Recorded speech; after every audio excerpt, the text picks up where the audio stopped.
नमस्कार, रात 10 बजे में आप सभी दर्शकों का बहुत स्वागत है। मैं हूं आपके साथ राहुल सौमित्र। मध्य प्रदेश में एक बार फिर मानवता हार गई। मुरैना में एक पिता अपने 2 साल के बेटे की लाश को अपने गांव की माटी में मिलाने के लिए एम्बुलेंस के लिए भटकता रहा कि एम्बुलेंस मिल जाए। मजबूरी में अपने 8 साल के बेटे की गोद में शव रखकर मदद की गुहार लगाता रहा।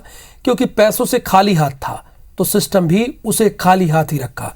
करीब 1.5 घंटे तक यह घटनाक्रम चलता रहा, जिसके बाद प्रशासन ने मदद कर शव को गांव भिजवाया। ये तस्वीर डराती है, झकझोरती है। ये कहती है कि मानवता इतनी सस्ती कैसे हो गई है। ये सवाल उठाती है सिस्टम के नकारेपन की। मुरैना में एक 8 साल का लड़का अपने 2 साल के भाई के शव को गोद में लिए बैठा रहा। मदद की उम्मीद में इधर उधर नजरें दौड़ाता रहा। मंजर जिसने देखा उसकी रूह कांप गई। ये सब करीब 1.5 घंटे चला। घटना मुरैना के अंबाह के बड़फरा गांव की है। पूजा राम अपने 2 साल के बेटे को इलाज के लिए जिला अस्पताल लाया। इलाज के दौरान उसकी मौत हो गई। पूजा राम ने अस्पताल प्रबंधन से शव ले जाने के लिए एम्बुलेंस मांगी तो मना कर दिया गया। मजबूर पिता ने नेहरू पार्क के सामने अपने 8 साल के बेटे की गोद में शव को रखकर वाहन की तलाश में निकल गया। मामला जब अधिकारियों तक पहुंचा तो पुलिस ने एम्बुलेंस की व्यवस्था कर मासूम के शव को उसके गांव भिजवाया। मट्टी का पतना ने कपड़ी में साफ करो, मैं रोटी बना, एक बच्ची और जाती बड़ी है। मैं गाड़ी में गा दूं, 1000 मांग रहे हैं, 2000 को मांग रहा, को कितने मांग रहे हैं। अब सवाल ये है कि मजबूर पिता को अस्पताल प्रबंधन ने एम्बुलेंस क्यों नहीं दिया? क्या जिला अस्पताल में एम्बुलेंस नहीं थी? इंसानियत को शर्मसार करती इस घटना से कई सवाल खड़े हो रहे हैं। फिलहाल गृह मंत्री नरोत्तम मिश्रा ने जांच के निर्देश दिए हैं। डॉक्टरों ने जब मृत घोषित किया तो वो फादर उस बच्चे को सौंप के किसी रिश्तेदार के यहाँ चला गया था, लेकिन फिर भी सरकार ने उसे गंभीर माना। सीओ जिला पंचायत को जांच के आदेश दिए, शाम तक जांच आ जाएगी। मुरैना की तरह एक तस्वीर मंडला से भी आई है, जहां प्रसव पीड़ा से तड़पती महिला को 3 किलोमीटर पैदल परिजनों को लाद कर चलना पड़ा, तब जाकर महिला को एम्बुलेंस मिल पाई। परेशानी के कारण महिला का बच्चा नहीं बच सका। इन घटनाओं को लेकर पीसीसी अध्यक्ष कमलनाथ ने एक के बाद एक ट्वीट करते हुए सरकार पर निशाना साधा है।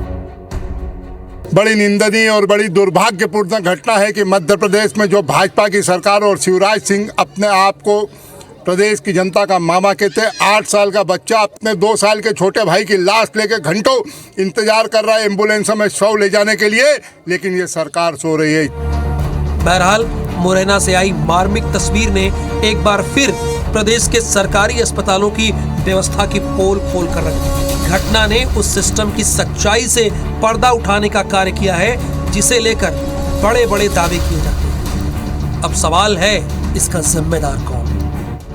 सत्येंद्र सिंह तोमर, IBC 24, मुरैना।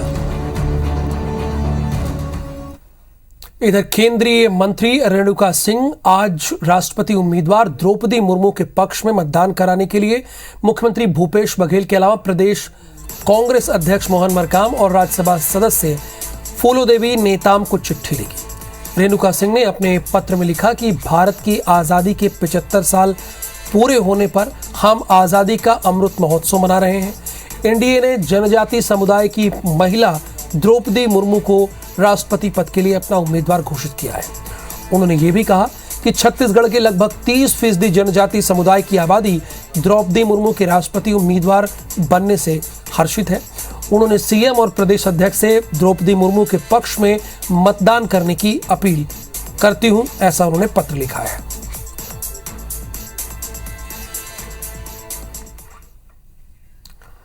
आखिरकार सरकार की दखल के बाद सीहोर के वेल्लोर इंस्टीट्यूट ऑफ टेक्नोलॉजी के प्रबंधन ने छात्रों पर लगा जुर्माना वापस ले लिया। गृह मंत्री डॉक्टर नरोत्तम मिश्रा की नाराजगी के बाद सीहोर जिला प्रशासन ने जांच शुरू की थी। मामले में अब संस्थान बैकफुट पर आ गया है और छात्रों पर लगा जुर्माना वापस लेने का आदेश दे चुका है। पूरे मामले पर नरोत्तम मिश्रा ने यह कहा है कि हनुमान चालीसा पाठ के लिए छात्रों पर लगाया गया जुर्माना गलत था। हनुमान चालीसा हिंदुस्तान में नहीं पढ़ेंगे तो कहां पढ़ेंगे, ऐसा मध्य प्रदेश के गृह मंत्री ने कहा था। उसके बाद वीआईटी को बैकफुट पर आना पड़ा। मैंने तो उस समय भी कहा था कि जुर्माना था ही गलत। हनुमान चालीसा हिंदुस्तान में नहीं पढ़ेंगे तो कहाँ पढ़ेंगे, और इसलिए गलत था, वापस लिया। धन्यवाद। मध्य प्रदेश में आज दूसरे चरण के लिए निकाय चुनाव में प्रचार का शोर पूरी तरह से थम गया। आज चुनाव प्रचार के आखिरी दिन सीएम शिवराज सिंह चौहान ने रीवा और कटनी में एक बड़ी रैली की, जबकि पूर्व मुख्यमंत्री कमलनाथ ने रतलाम में प्रचार किया। आपको इस बात की जानकारी दे दें कि 13 जुलाई को नगर पालिका, 40 नगर पालिका के लिए और 169 नगर परिषद के लिए वोटिंग होनी है, जिसके नतीजे 20 जुलाई को आएंगे। सीएम शिवराज सिंह चौहान ने दोनों चरणों में 50 से ज्यादा जनसभा और रैली की है। रोज कम से कम 3 से 4 क्षेत्रों में प्रचार किया। इधर पीसीसी के अध्यक्ष कमलनाथ ने 16 नगर निगम में 10 रोड शो किया है, 12 आम सभा की है, 9 जन सम्मेलन को संबोधित किया है। बीजेपी के प्रदेश अध्यक्ष बी.डी. शर्मा भी पीछे नहीं रहे। उन्होंने कुल 3 दर्जन से ज्यादा सभा की है, रोड शो में हिस्सा लिया है। प्रचार खत्म होने के बाद दोनों दलों को जीत की एक बड़ी उम्मीद है।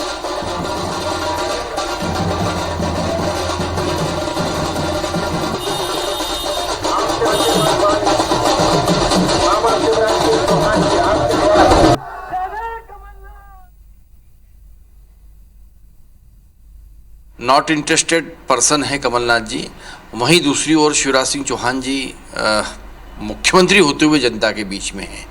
उन्होंने जनता के लिए काम किया है, विकास किया है, जन कल्याणकारी योजनाएं लागू की है, हितग्राही मूलक योजनाएं लागू की है, और जो किया है उसी को बताने के लिए वो जनता के बीच में जाते हैं। शिवराज जी तो अभी तो उनकी स्थिति है कि जहाँ जाते हैं वहीं स्थिति देखने को मिल रही है। उनके क्षेत्र की क्या हालत है, वहाँ भी स्मार्ट सिटी के सपने दिखाने पड़ रहे हैं, सड़क दिखाना पड़ रही है। जगह जगह देखें आप, कई उनके ऐसे वीडियो सामने आए जो जनता नदारत है, कोई सुनना नहीं चाहता, कोई उनकी झूठी घोषणाएं सुनना नहीं चाहता। ज़्यादा बड़े स्टार प्रचारक बने, उसके नतीजे सामने आएंगे। पंचायत चुनाव में आ गए, नगरीय निकाय में भी सामने आएंगे। बुरी तरह से पराजय होगी भाजपा की। निकाय चुनाव की मतगणना को लेकर प्रशासन ने ग्वालियर के साइंस कॉलेज में अपनी पूरी तैयारी कर ली है, या कह सकते हैं कि शुरू कर दी है। 3 अलग अलग हॉल में 33 वार्डों के लिए गणना टेबलें लगाई गई हैं। बाकी 33 वार्ड के लिए मंगलवार को टेबल लगाई जाएगी। वोटों की गिनती की प्रक्रिया 17 जुलाई को सुबह 8 बजे इलेक्शन ड्यूटी बैलेट से शुरू होगी। IBC 24 आपको एक एक परिणाम के नतीजे बताएगा। आपको IBC पर बने रहना है। बहरहाल नतीजों की बात करें तो सबसे पहले सभी 66 वार्ड के रिजल्ट घोषित किए जाएंगे। इसके बाद रात 8 बजे तक मेयर पद के नतीजे भी आ जाएंगे।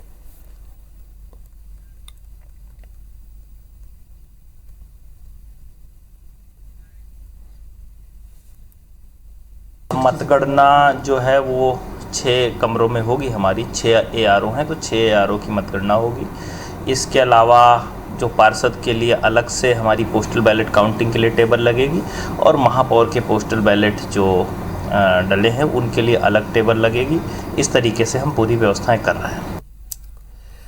ग्वालियर में भारतीय जनता पार्टी से निष्कासित बागी नेताओं का विवाद थमता ही नहीं जा रहा है, यानी थम ही नहीं रहा है, बार बार विवाद बढ़ रहा है। अब सोशल मीडिया पर आरोप प्रत्यारोप का दौर शुरू हो गया है। चुनाव में बागी होकर चुनाव लड़ रहे अमित सूरी ने समर्पण निधि के नाम पर लिए गए 10,000 रुपए वापस मांग लिए हैं। बीजेपी इससे इंकार कर रही है तो कांग्रेस इस पे चुटकी ले रही है। ग्वालियर में बीजेपी से निकाले जाने के बाद बागी नेता अमित सूरी ने पार्टी में समर्पण निधि के रूप में 10,000 रुपए लौटाने की मांग की है।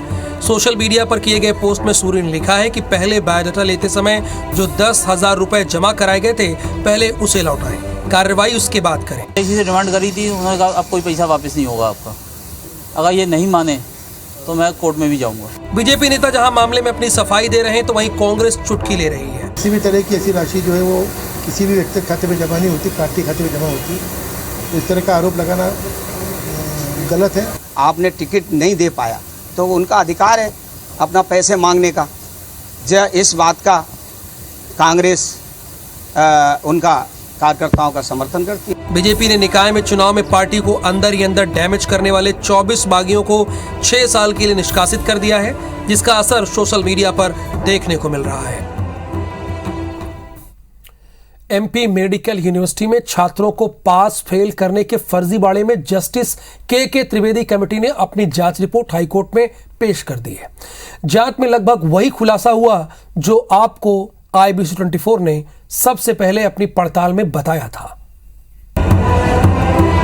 एमपी मेडिकल यूनिवर्सिटी में व्यापम घोटाले की तर्ज पर फर्जीवाड़े का खुलासा सबसे पहले IBC 24 ने ही किया, जिसके बाद हाईकोर्ट की 5 सदस्यीय कमेटी ने जांच में पाया कि विश्वविद्यालय में व्यापम जैसी गड़बड़ी हुई, जिसमें तत्कालीन कुलपति डॉक्टर TN दुबे और रजिस्ट्रार JK गुप्ता भी शामिल हुए। कुलपति और रजिस्ट्रार ने एग्जाम कंट्रोलर को 12 रोल नंबर दिए थे। लिख कर दिए रोल नंबर वाले छात्रों को पास करने के निर्देश थे। 13 छात्रों को स्पेशल रिवैल्यूएशन का फायदा देकर पास किया गया। यूनिवर्सिटी के अध्यादेश में रिवैल्यूएशन का प्रावधान ही नहीं है। 278 छात्रों के रजिस्ट्रेशन किसी और नाम से परीक्षा किसी और ने दी। एग्जाम कंट्रोलर ने निजी ईमेल का इस्तेमाल कर नंबर दिए। कई छात्रों को मनमाने ग्रेस नंबर देकर नियम विरुद्ध कार्य किया। जांच समिति ने अपनी रिपोर्ट सबमिट की है और चूँकि ये माननीय उच्च न्यायालय में ये विचाराधीन है मामला, उसमें जो भी निर्णय माननीय उच्च न्यायालय का होता है। छात्रों को पास फेल करने का ये फर्जीवाड़ा साल 2019, 20, 21 में किया गया था। अब जांच कमेटी की रिपोर्ट के बाद इंतजार है कार्रवाई का। राज्य के सरकारी कर्मचारी लंबे समय से महंगाई भत्ता बढ़ाने की मांग सरकार से कर रहे थे।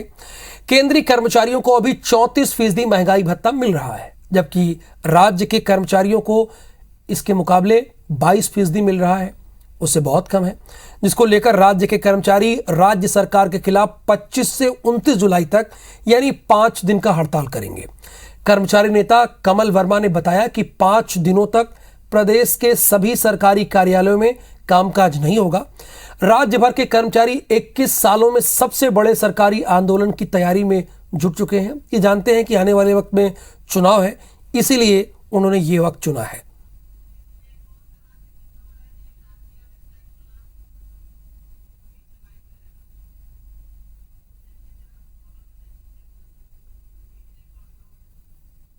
केंद्र के समान महंगाई भत्ता और HRA 7वें वेतनमान के अनुरूप, इन 2 मुद्दों को लेकर हमको आगे संघर्ष करना है। लगातार हम लोग सरकार के संज्ञान में बात को ला रहे हैं विभिन्न माध्यम से, फिर भी सरकार इसे गंभीरता से नहीं ले रही है। पिछले 21 साल में जो आंदोलन नहीं हुआ है छत्तीसगढ़ में, वो आंदोलन जो है 25 जुलाई से 29 जुलाई तक होने जा रहा है।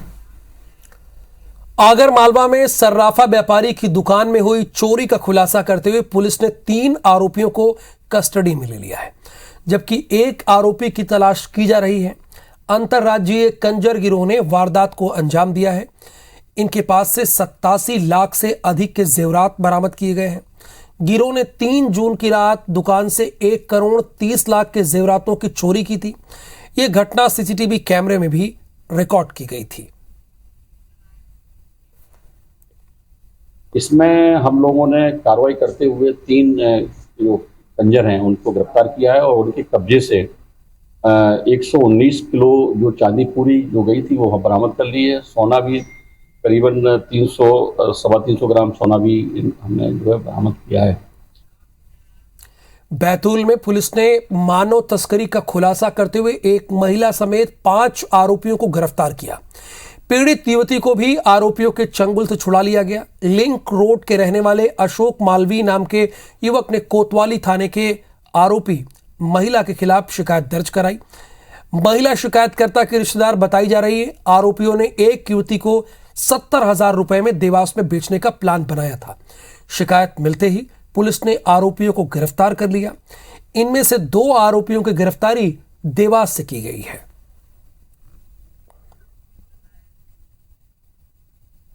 कि 70,000 में औरंगाबाद की बच्ची बेचने के लिए देवास ले जाया जा रहा था। पप्पू विश्वकर्मा के लिए लड़की खरीदी जा रही थी और ये दोनों अब राउंड अप कर लिए गए हैं और फिलहाल अभी पुलिस के पास 5 आरोपी हैं और जिनसे फर्दर पूछताछ की जा रही है।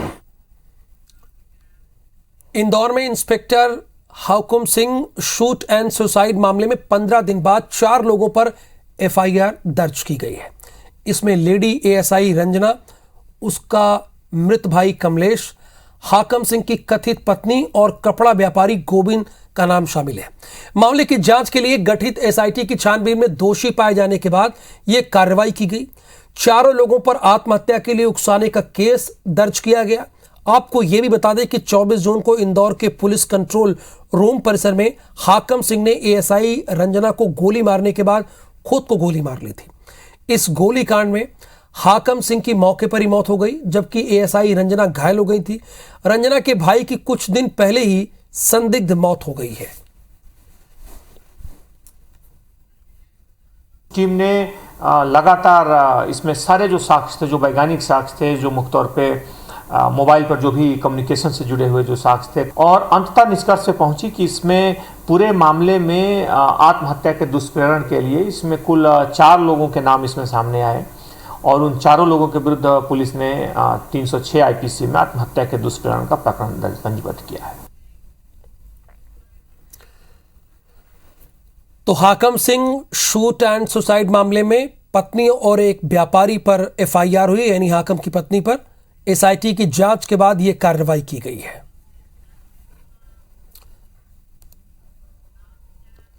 खबर श्योपुर से है। 8 साल के बच्चे को एक मगरमच्छ ने निगल लिया। बच्चे को निगलने के बाद ग्रामीणों ने मगरमच्छ को पकड़ा। रिझेठा गांव पहुंची वन विभाग की टीम। मगरमच्छ को ग्रामीणों ने वन विभाग को सौंप दिया है। मगरमच्छ को गांव से दूर छोड़ने के शर्त पर सौंपा है। रघुनाथपुर थाना क्षेत्र का यह मामला है।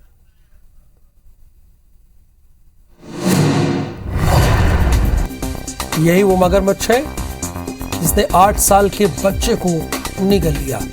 बच्चे को निकलने के बाद ग्रामीणों ने मगरमच्छ को पकड़ लिया था। रिझेठा गांव पहुंची वन विभाग की टीम और गांव वालों ने कहा कि आप इसे यहां से दूर ले जाइएगा, इसी शर्त पर दिया है।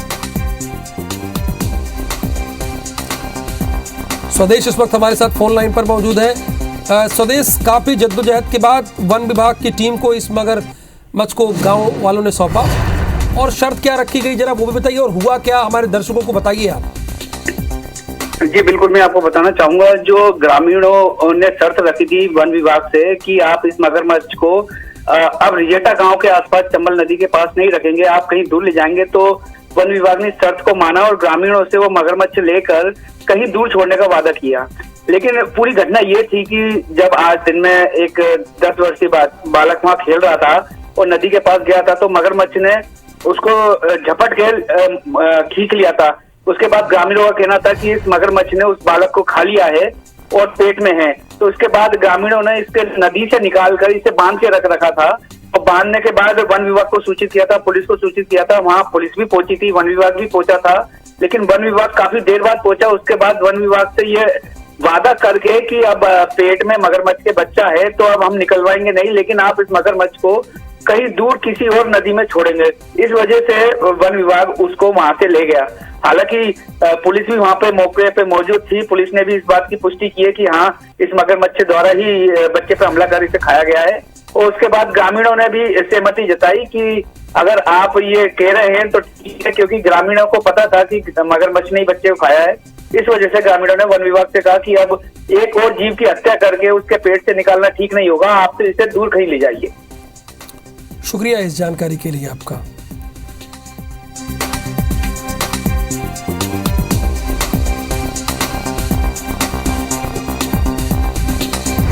और अब बिग न्यूज देख लेते हैं। मधुकुंज अगरबत्ती प्रेजेंट्स बिग न्यूज। प्रधानमंत्री नरेंद्र मोदी कल यानी मंगलवार 12 जुलाई को झारखंड और बिहार के दौरे पर रहेंगे। प्रधानमंत्री मोदी मंगलवार को देवघर में देवघर एयरपोर्ट और एम्स का उद्घाटन करेंगे। ये सभी योजनाएं क्षेत्र में व्यापारिक गतिविधियों और कनेक्टिविटी को बढ़ावा देंगी।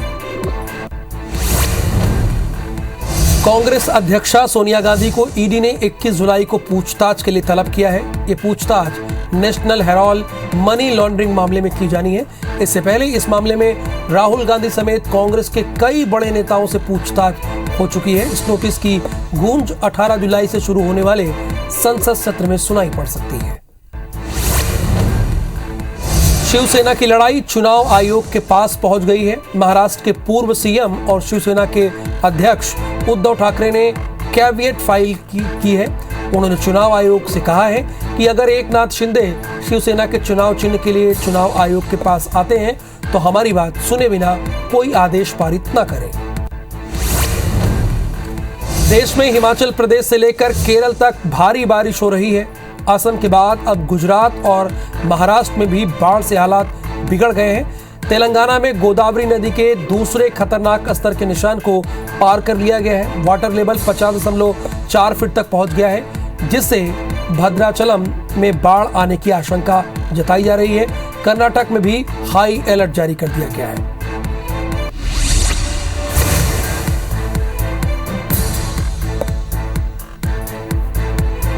और अब खबरें विस्तार से। छिंदवाड़ा के अमरवाड़ा थाना क्षेत्र में 2 दिन से लापता दंपति में से पत्नी का शव चिमौआ डैम से बरामद किया गया है, जबकि महिला के पति की तलाश चल रही है। पुलिस के मुताबिक घाट पिपरिया के रहने वाले पति पत्नी शनिवार को बाजार करने सिंगोड़ी गए थे, उसके बाद वापस नहीं आए। दंपति के बेटे ने परिजन के लापता होने की शिकायत दर्ज कराई थी। तलाशी के दौरान महिला का शव डैम में उतराता हुआ पाया गया। बताया तो यह भी जा रहा है कि बारिश के दौरान नदी पार करते समय पति पत्नी तेज बहाव में बह गए।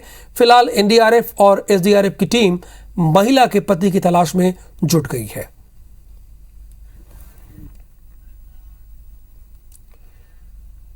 मध्य प्रदेश में कोरोना संक्रमण बहुत तेजी से फैल रहा है। प्रदेश में एक्टिव केस की संख्या 800 के पार हो गई है। स्वास्थ्य विभाग के आंकड़ों के मुताबिक पिछले 24 घंटे में 6,824 सैंपल लिए गए, जिसमें से 131 पॉजिटिव पाए गए। इसके बाद एक्टिव केस की संख्या 838 हो गई है। सबसे ज्यादा एक्टिव केस 401 इंदौर में है, भोपाल में 168 है। इंदौर में रोजाना 60 से ज्यादा केस सामने आ रहे हैं। पिछले 24 घंटे में इंदौर में एक संक्रमित की मौत भी हुई है।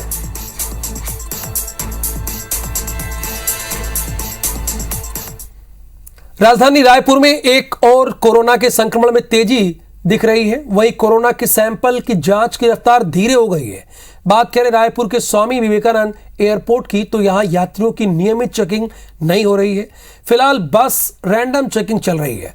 चौंकाने वाली बात यह है कि चेकिंग में एक भी मरीज नहीं मिल रहा है। राजधानी में रोज नए संक्रमित मिल रहे हैं। ऐसे में जरूरत है कि हवाई यात्रियों की एयरपोर्ट पर रैंडम के बजाय नियमित चेकिंग शुरू की जाए। कई वर्षों के बाद भी सही मगर सरगुजा जिले और संभाग के लोगों का सपना पूरा होता नजर आ रहा है। 14 जुलाई से अंबिकापुर से सीधे दिल्ली तक ट्रेन चलाई जाएगी। इसकी घोषणा सरगुजा सांसद और केंद्रीय राज्य मंत्री रेणुका सिंह ने की है। दरअसल सरगुजा संभाग से लंबी दूरी की ट्रेन नहीं होने के कारण क्षेत्र का विकास तेजी से नहीं हो पा रहा था। व्यापारिक यात्रा के साथ साथ इलाज और पढ़ाई के लिए जाने वाले लोगों को दिल्ली जाने में बहुत परेशानी हो रही थी। ऐसे में अब इस ट्रेन के चलने से यहां के लोगों को सहूलियत मिलेगी। लोगों को दिल्ली जाना आसान हो जाएगा, रोजगार के अवसर बढ़ेंगे, माल ढोने में आसानी होगी, व्यापारियों के लिए अच्छी चीज़ है। तो ये जनता की और जितने भी लोग रेलवे संघर्ष समितियों से जुड़े हैं, सही मायने में वो बधाई के पात्र हैं, जिनके अथक प्रयासों से अगर ये ट्रेन मिल जाती है। और इस बुलेटिन में फिलहाल के लिए इतना ही। आगे हमारे सहयोगी श्रवण तंबोली आपको बताएंगे खबरें सुपरफास्ट।